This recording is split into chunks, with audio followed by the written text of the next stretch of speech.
ಅದಕ್ಕೆ ಇನ್ನೂ ಬೆಳೆಯಿಲ್ಲ. 2,500 ಸರ್. ಅದು ಕಾಯಿ ಇರ್ತದೆ ಮೊದಲು. ಅಲ್ಲ ಬರೀ 2.5 ಇಂಚಿಗೆ ಇಷ್ಟು ಹೊಡಿತಾ ಇದೆಯಾ ಇದು? ಹೌದು ಸರ್. ನಮ್ದು 2 ಸೇರಿ 4 ಇಂಚ್ ಆಯ್ತು. ಸರ್ ಪೈಪ್ ಲೈನ್ಗಳು ಮಾಡ್ಕೊಂಡ್ಬಿಡ್ಬೇಕಲ್ವಾ? ಮಾಡ್ಕೋಬೇಕು ಸರ್. ಈಗ ನೋಡಿ ಈ ವರ್ಷ ಕಾಯಿ ಬಂದಿದೆ. ಕಾಯಿ ಹೊಡೆದು ಬಿಟ್ಲೆ ಅದ್ರೊಳಗೆ ಹೂ ಬರ್ತದೆ ಮೊದಲಿಂದ. ಅದು ಮೇಲ್ಗಡೆ ಅದು ಉಪ್ಪಿನಕಾಯಿ ಮಾಡ್ಕೋಬೇಕು ಚಿಕ್ಕೆ. ಅದರ ಒಳಗಡೆ ಒಂದು ಲೇಯರ್ ಇರಬೇಕು, ಅದು ಗ್ಯಾಪ್ ಆಗ್ತದೆ. ಕಾಯಿ ಬಂದು ಬೀಳ್ತದೆ. ಮಿನಿಮಮ್ 300 ರೂಪಾಯಿ ಲೆಕ್ಕ ಹಾಕೋದು ಸರ್. 500 ರೂಪಾಯಿ ಮೇಲೆ ಇರ್ತದೆ ಬೀಳ್ತದೆ ಕಾಯಿಗೆ. ಆ ಹೂ ಅದ್ರ ಮ್ಯಾಗಿನ ಒಂದು ಲೇಯರ್ ಹೂವು ಅದು 2,500 2,000 kg ಇದೆ.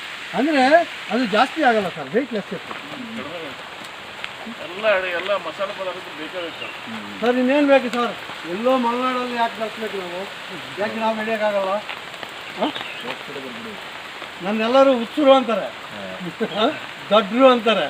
ಏನೇ ಆಗಲಿ ನೋಡೋಣ. ಎಲ್ಲ 3 ಎಕರೆ ಹಿಂಗೆ ಆಗ್ಬೇಕು ನೋಡಿ. 3 ಎಕರೆ ನೀವು ಬೇರೆ ಏನು ತಿಳ್ಕೊಂಡು ಸರ್. ಯಾವಕ್ಕೆ ಹೋದ ವರ್ಷ ಸ್ವಲ್ಪ ತೆಂಗಿನ ಗಿಡ ಹಾಕಿ ಮಧ್ಯದಲ್ಲಿ ಬೇವು ಹಾಕೊಂಡ್ಬಿಡ್ರಿ ಸರ್ ಜಾಸ್ತಿ.